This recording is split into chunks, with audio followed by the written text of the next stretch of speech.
네, 이상 심리학을 살펴보겠습니다. 21번 문제입니다.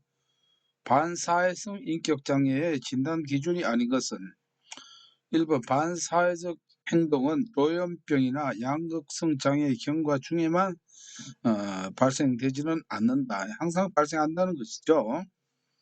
2번 10세 이전에 품행 장애 증거가 있어야 된다. 10세가 아니고 5세가 되겠습니다. 진단 기준을 익히면 되겠습니다. 반사회성 인격장애 진단 기준에서 일단 18세 이후에 나타나고 15세 이전에는 품행장애의 증거가 있어야 한다. 이렇게 되어 있습니다. 3번 사회적 규범을 지키지 못한다. 충동성과 무계획성을 보인다. 이렇게 되어 있지요.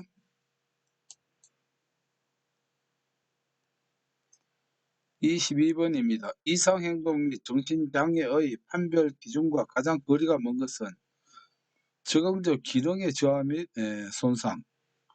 2번 주관적 불평감과 개인의 고통. 3번 가족의 불평감과 고통. 가족의 불평감, 고통 이상하죠. 통계적 기준의 일탈입니다. 뭔가 기준에서 벗어난 그러한 행동이라든가 이런 것을 말하겠죠. 1, 2, 4번은 이상행동이나 또 정신장애 판별 기준에 해당이 되는데 가족의 불평감과 고통은 진단 기준, 판별 기준에는 들어가지 않겠죠. 이런 장애를 발생시키는 하나의 여러 가지 원인 중에 하나는 되겠죠. 이상행동이나 정신장애를 일으키는 원인은 될 가능성이 있지만은 진단 기준이다라고 이렇게 할 수는 없겠습니다.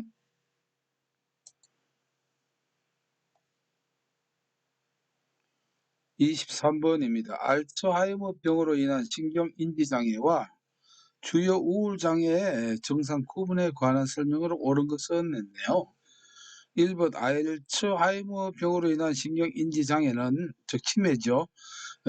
퇴행성 치매인데 기억 손실을 감추려는 시도를 하는데 반해 주요 우울장애에서는 기억 손실을 투덜투덜 불평을 한다. 이렇게 되는 게 여기 옳은 설명입니다.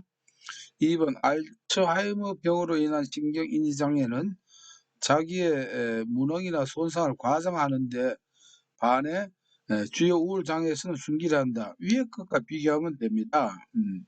무능, 기억 손실을 알츠하이머는 감춘다가 맞겠죠.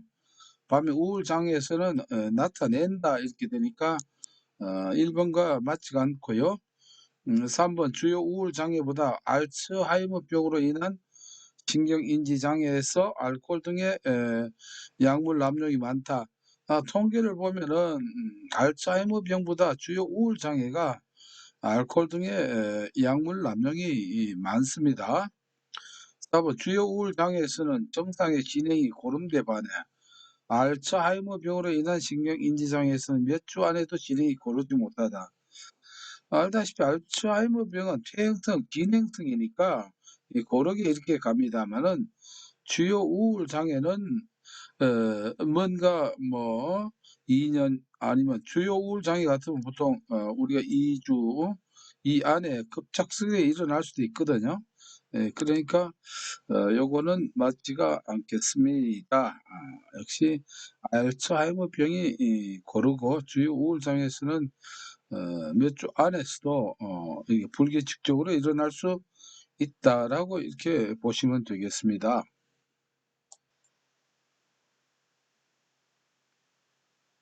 24번입니다. 회피성 성격 장애에서 나타나는 대인관계 특징은 ABC군 중에 C죠.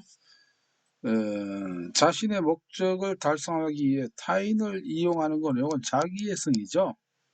타인에게 과도하게 매달리고 복종적인 경향을 띈다. 이건 의존성 성격 장애죠. 친밀한 관계를 바라지도 않으며 타인의 칭찬이나 비판에 무관심해 보인다. 정서적 둔마, 이거는 조현성 성격 장애가 됩니다. 8번 비판이나 거절, 인정받지 못함 등에 대한 두려움이 특징입니다.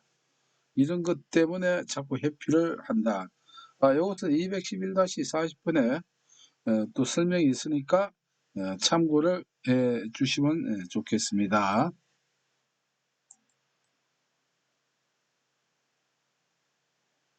25번입니다. 다음 중 치매의 원인에 따른 유형으로 볼 수 없는 것은 알츠하이머 질환, 혈관성 질환, 파킨슨 질환, 요거 전부 다 치매에 해당되는 유형이죠.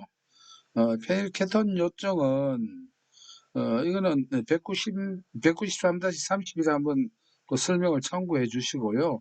이것은 유전적 질환입니다. 좀 부가로 이렇게 설명을 하면은 선천성 아미노산 대사 이상으로 인해 진흥장애 또 모발이 단갈색으로 이렇게 나타난다거나 피부의 색소 결핍을 유발하는 쌍염색체 열성 유전 질환입니다. 유전 질환.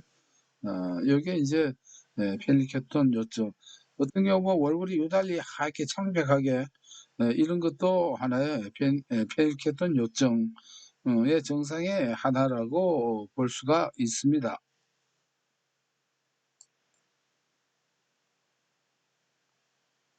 26번입니다. 우울장애에 대한 설명으로 옳지 않은 것은 1번 주요 우울장애의 발병은 20대 최고치를 보입니다. 그 다음에 2번에 주요 우울장애의 유병률은 남자보다 여자에게서 더 높습니다.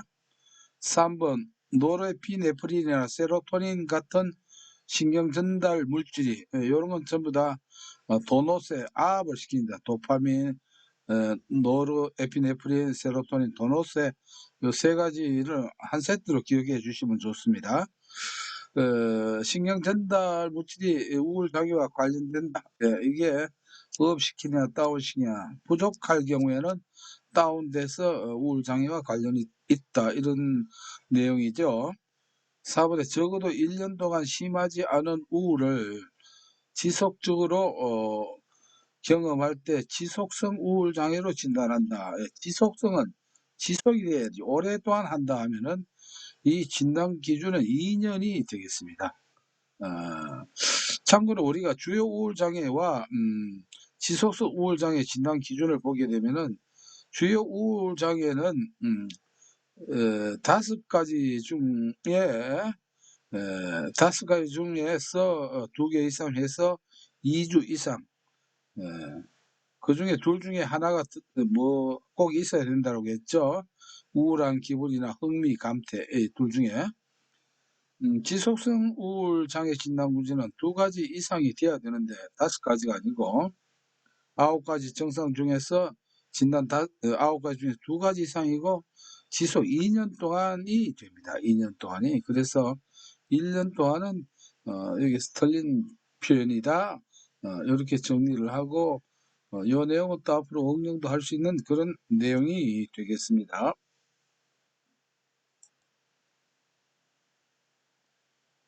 27번입니다. 양극성 장애에 대한 설명으로 틀린 것은 조증 상태에서는 사고의 비약 등의 사고 장애가 나타난다.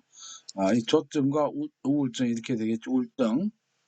우울증 상태에서는 자살을 시도하기도 한다.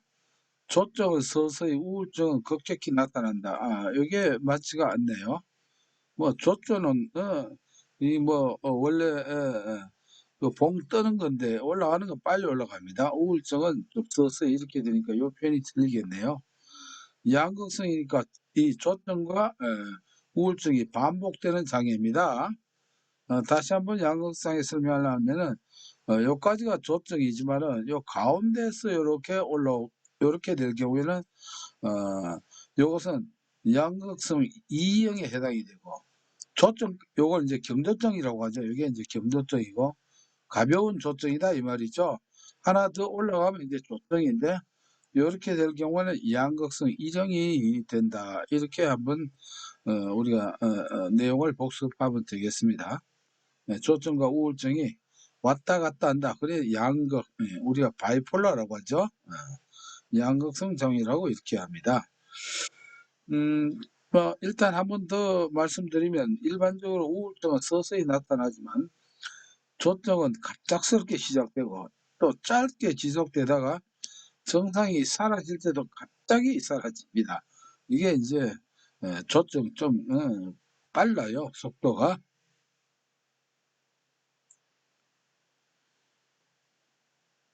28번입니다. 사람이 스트레스 장면에 처하게 되면 1차적으로 불안해지고 그 장면을 통제할 수 없게 되면은 우울해진다고 할 때 이를 설명하는 이론은 이거 앞서에 뭐 다른 거 할 때 잠시 한번 말씀을 드렸지만은 이거는 이제 우리가 셀리그만의 학습된 무기력입니다. 무기력은 어떻게 한다 하는 게 기력이 없다 이런 것이죠. 어떤 거냐 한번 살펴보면은 반복되는 실패를 경험을 했습니다. 왜 환경에 대해 이제 통제할 수 없다. 나는 어쩔 수 없다. 무기력을 학습하게 되는 게 이게 이제 셀리그만의 학습된 무기력입니다. 즉 우울의 원인에 대한 근거로 우울한 사람들 이렇게 되면 어떻게 해요? 누구라도 우울해지겠죠. 그래서 우울의 원인에 대한 근거로 우울한 사람들은 무엇을 해도 소용없다고 믿게 됩니다. 즉 사람이 스트레스 장면에 처하게 되면 1차적으로 불안해지고 그 장면을 통제할 수 없게 되면 이제 우울해진다는 이런 그 셀리그만의 학습된 무기력 내용이었습니다.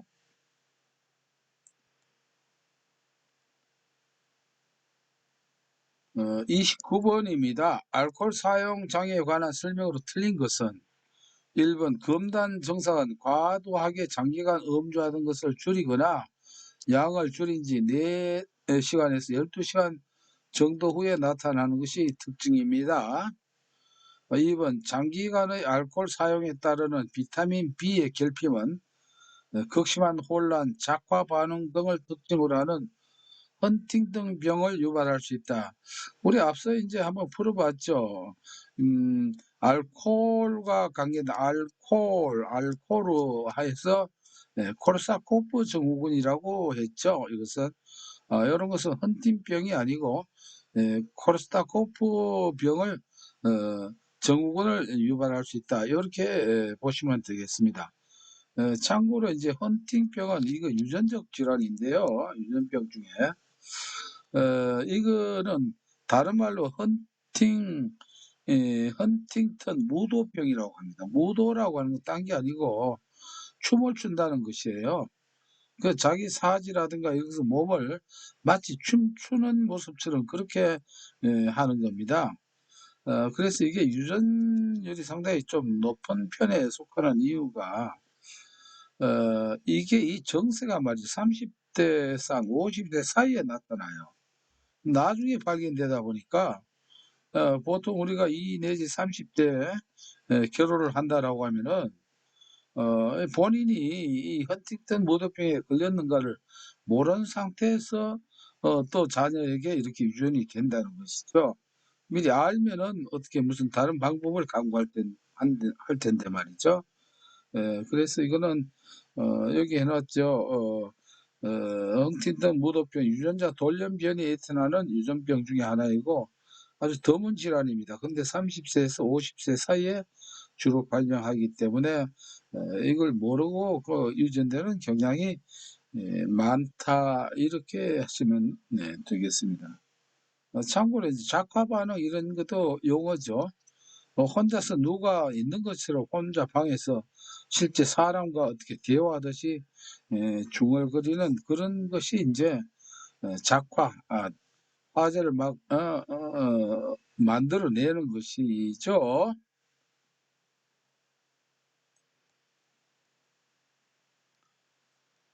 30번입니다. 신체 증상 및 관련 장애에 관한 설명으로 틀린 거 되었습니다. 신체 증상 및 관련 장애는 우리가 키워드 전신허질이죠. 신체 온몸이 허약 체질이라서 그렇다. 그래서 전환 장애에 있고 그다음에 신체 증상 장애가 있고 그다음에 허위성 장애, 가장성 장애, 인위성 장애라고 하죠. 질병 불안 장애 이렇게 4개가 있습니다. 카테고리를 다시 한번 되새겨 보았습니다. 1번 전환장애는 스트레스 요인이 동반되지 않는 경우도 있습니다. 전환장애. 우리가 전환장애와 신체 정상장애 지난번에 다시 한번 간략하게 복습을 할까요? 이게 둘 다 뭐냐면 정상이 있기는 있는데 전환장애는 이게 어때요? 의학적으로 이게 뭐냐면은 원인이 밝혀지지 않는 증상이에요. 그다음에 신체 정상 장애는 본인은 아프다라고 하는데 이게 정상이 검진이 되지 않는 거예요. 이런 거 차이가 있죠. 그다음에 허위성 그다음에 질병 불안 장애는 그렇게 비교를 안 해도 되는 거니까 2번 볼게요. 신체 정상 장애는 일상에 중대한 지장을 일으키는 신체 정상만 지속됩니다. 원인도 모르겠고 정상도 의학적으로는 분별이 안 되는데 본인은 아프다 안 하는 거예요. 3번 질병불안장애는 심각한 질병에 걸렸다는 집착이 6개월 이상 지속될 때 이렇게 됩니다. 자꾸 병에 걸렸다는 그런 질병불안장애죠. 여기저기 병원을 막 다닙니다. 나는 분명히 아픈데 왜 그러냐. A 병원에 가서 괜찮다 하면은 이거 의사 엉터리야. 또 딴 병원에 가고 또 딴 병원에 가고 이렇게 병원을 뺑뺑뺑뺑 도는 거죠. 4번 허위성 장애는 외적 보상이 쉽게 확인된다. 요 허위성 장애하고 우리가 꾀병하고 구분해야 됩니다. 꾀병하고 허위성 장애는 다릅니다. 자, 한번 볼게요. 허위성장애, 가성장애, 그다음에 인해성장애라고도 하는데 환자의 역할을 하기 위해서 신체적 또는 심리적 증상을 의도적으로 만들어냅니다. 위장하는 경우를 말하고 외적 보상이 없는 상태에서도 기만적 행위가 분명하다. 꾀병에서와 같이 내가 아프면 경제적으로 이익을 받을 것이다. 아프다라고 하면 아파서 이랬으니까 법적 책임을 회피하려는 의도 혹은 신체적 안녕입니다. 안녕이 되겠죠? 내가 일을 막 집단이나 집에서 하는데 내가 아프다라고 하면 그 일을 안 하잖아요. 아픈 사람 보고 어떻게 뭘 일하라고 할 수 없으니까. 예를 들어서 학교에 공부라든가 이런 것도 마찬가지예요. 부모가 나 집에 와서 공부를 해야 되는데 꾀병을 내면 아이고 공부하지 말고 쉬어라 이런 것이 이제 꾀병에 해당되는 겁니다. 요런 거 이득을 보는 것을 보상인데 이 허위성 장애는 보상이 없는 상태에서도 이렇게 돼 있는 게 이게 특징입니다. 만약에 이게 보상적 행위가 있다라고 하면은 이거는 허위성 장애가 아니고 정말 꾀병이 된다. 이렇게 보시면 되겠습니다.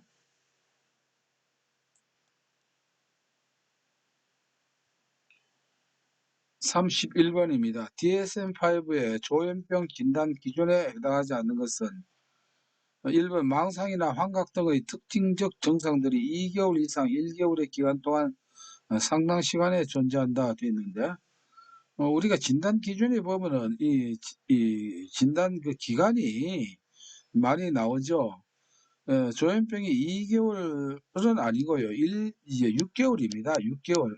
이 정도는 돼야 조현병의 진단 기준이 되고 1개월 기간 동안 상당 기간에 존재하는 이것은 맞습니다. 요거는 뭐냐면은 요건 활성기, 아주 활발하게 이렇게 증상이 나타나는 거는 뭐냐면은 1개월 기간 동안 이렇게 됩니다. 그래서 여기에서는 1개월만 바꾸면 되겠네요. 6개월로. 2번에 직업, 대인관계 등 주요한 생활 영역에서의 기능 수준이 발병 전에 비해 현저하게 저하된다. 기능관계 문제고 3번에 장애 지속적 징후가 적어도 3개월 이상 지속돼야 되고 이게 보면은 상당히 까다롭습니다. 이게 보면은 왜냐하면 조현병은 잘못 진단하면은 어떻게 해요? 그 당사자가 상당히 어떤 불편한 점이 있을 수가 있기 때문에 정확해야 되기 때문에 좀 까다롭죠. 장애가 물질의 생리적 효과나 다른 의학적 상태로 인한 것이 아니어야 한다. 이렇게 보면 됩니다. 여기에서는 특징적 증상들이 6개월 이상이라고 하는 것이 되겠습니다.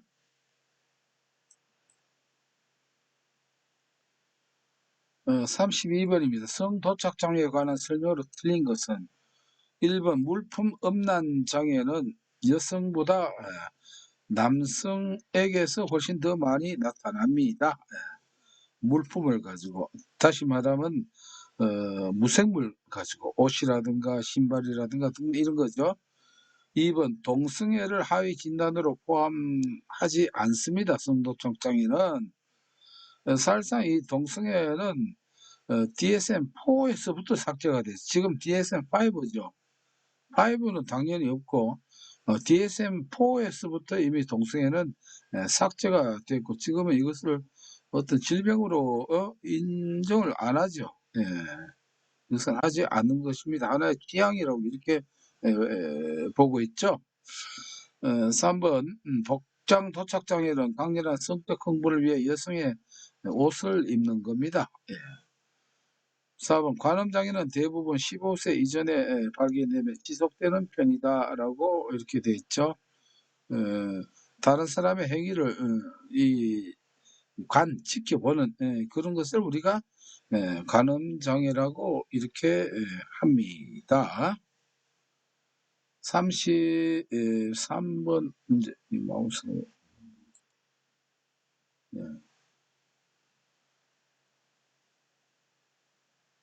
33번입니다. 조현병의 양성 증상에 포함되지 않는 것은 이것은 생각과 망상, 언어, 행동이나 언어, 환각 이런 것 다 들어가죠. 여기에는 지금 안 나와 있지만은 지리멸렬한 행동입니다. 행동도 들어갑니다. 망상, 환각은 생각과 하나 되고 언어와 그 다음에 행동 이렇게 되겠죠. 자, 둔화된 정서는 음성 정상에 들어간다. 둔화된 정서와 뭐 무의욕증, 무자가 들어간 이런 거는 전부 다 많습니다. 그게 한 5가지 이렇게 되는데 그것은 음성 정상에 해당된다. 이렇게 보시면 되겠습니다. 34번입니다. 이상 행동의 원인을 다음과 같이 설명하는 이론은 인간의 감정과 행동은 객관적 물리적 현실보다 주관적 심리적 현실에 의해서 결정된다. 정신장애는 인지적 기능의 편향 및 결손과 밀접하게 연관되어 있다. 우리가 어떤 뭐 조현병이든 불안이든 각 이론마다 이 무엇 때문에 그렇다 하는 그 관점이 각각 다르거든요. 여기에서는 인지적 기능의 편향으로 보니까 이 관점에서 봤으니까 이건 뭐 인지적 이론이 아니고 무엇이겠습니까? 이런 거는 뭐 차분히 보면은 그냥 5점을 그냥 챙기는 것입니다. 35번 문제입니다. 다음 사례의 가장 적절한 진단명은 A는 중소기업에서 일하는 직원이다. 오늘은 동료 직원 B가 새로운 상품에 대해서 발표하기로 했는데 결과를 해서 A가 대신 발표하게 됐다. 뭐 뒤에 내용 벌써 짐작이 되죠. 평소 A는 다른 사람들이 자신의 발표에 대해 나쁘게 평가할 것 같다.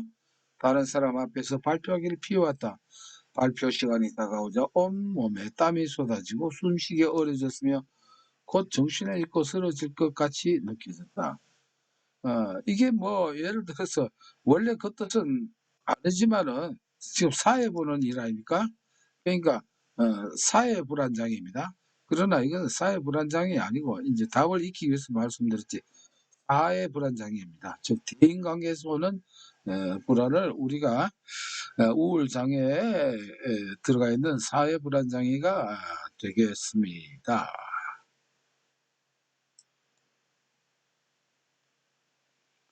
36번입니다. 품행장애에 대한 설명으로 틀린 것은 했네요. 틀린 것은 1번 발병 연령은 일반적으로 7 내지 15세이며 이 진단을 받은 아동 중 4분의 3은 소년이다. 그래서 남자에게 이런 게 많다는 것이고 15세라고 한 게 왜 그렇습니까? 이게 나중에 우리가 반사회성 성격 장애를 할 경우에는 18세 이후에 이제 반사회성 성격 장애를 우리가 진단받을 수 있는데 조건 중에 하나가 뭡니까? 15세 이전에 이 품행 장애 증거가 있어야 된다 이렇게 돼 있죠. 그래서 15세라고 하는 걸 기억을 해 주시면 되겠고요. 주요한 사회적 규범을 위반하고 다른 사람들의 기본적인 권리를 종종 침해하죠. 3번 사람이나 동물에 대한 공격적 행동, 그 다음에 절도나 심각한 거짓말 등이 전형적인 행동이다. 이게 동물형도 있고 그렇죠. 4번에 청소년기 발병형은 아동기 발병형에 비해 성인기까지 지속되는 경향이 있다. 여기에 이제 일반적으로는 청소기에 발병하면 더 성인까지 지속되느냐가 아니고요. 이 아동기 발병형이 이제 성인기까지 지속되는 경향이 통계적으로 많다고 합니다. 요게 이제 틀린 내용이 되겠네요. 품행장애 다시 한번 정리를 해드리면은 어린 나이에 시작된 품행장애는 성인기에 반사회성 성격 장애를 보일 가능성이 있어서 아동기 발병형은 청소년기 발병형에 비해 성인기까지 지속되는 경향이 있다라고 이렇게 정의를 하고 있습니다.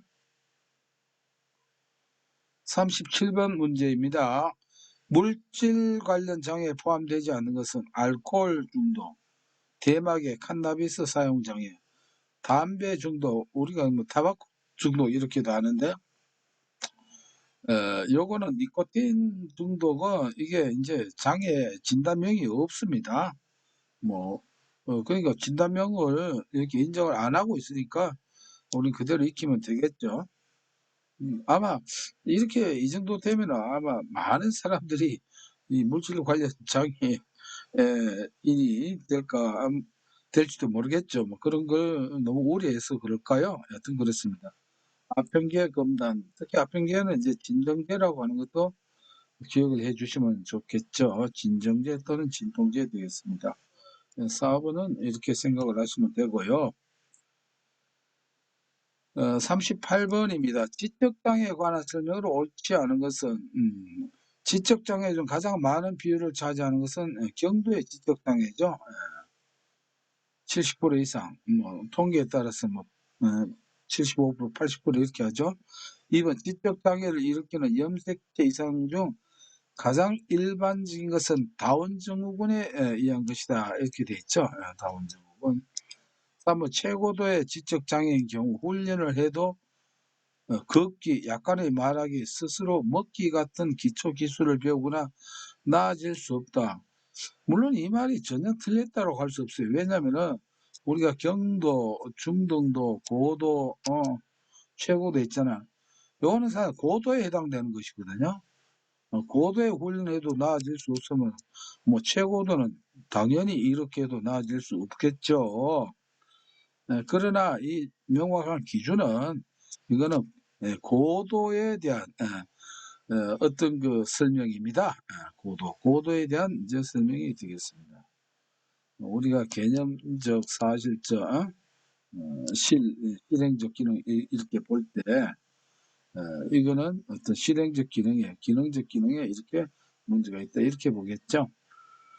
그래서 이게 이제 요 내용은 이것은 고도에 대한 것이 되고요.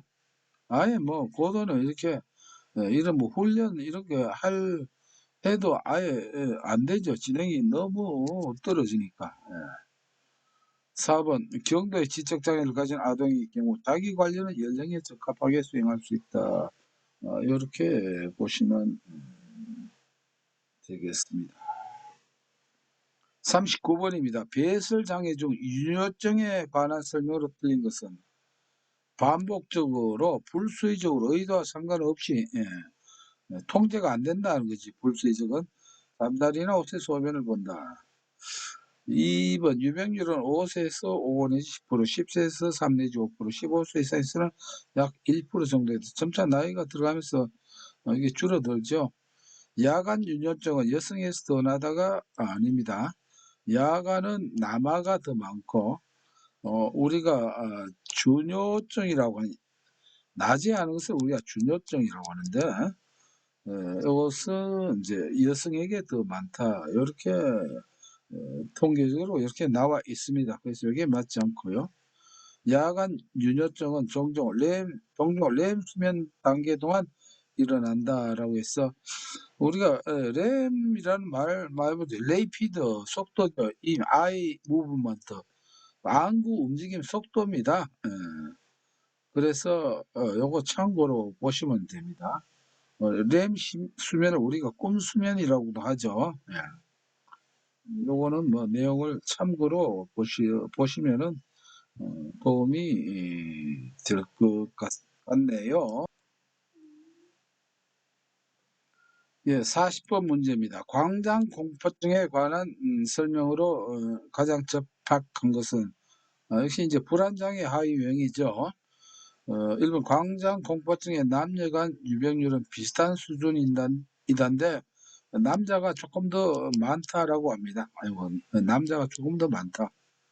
아동기의 발병률이 높은 게 아니고 광장 공포증은 여기도 있죠. 19세에서부터 29세 가장 발병률이 높다라고 합니다.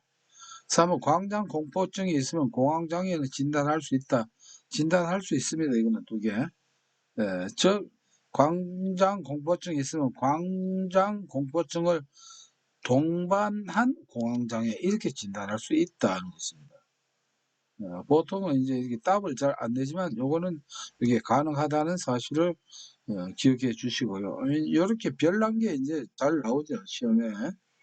공포, 불안, 해피 반응은 전형적으로 6개월 이상 이렇게 지속이 될 때 진단이 가능하다.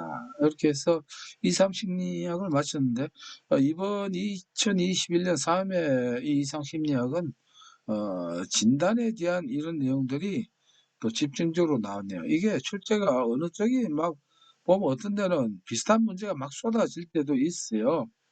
그래서 골고루 공부한 사람들은 나중에 좀 허무감을 느낄 수도 있습니다. 뭐 어느 한쪽에 편향적으로 나오다 보니까 뭐 그러니까 우리는 전반적으로 그 기초적인 지식을 해놓으면은 60점 이상은 충분히 얻을 수 있다 이렇게 보시면 되겠습니다.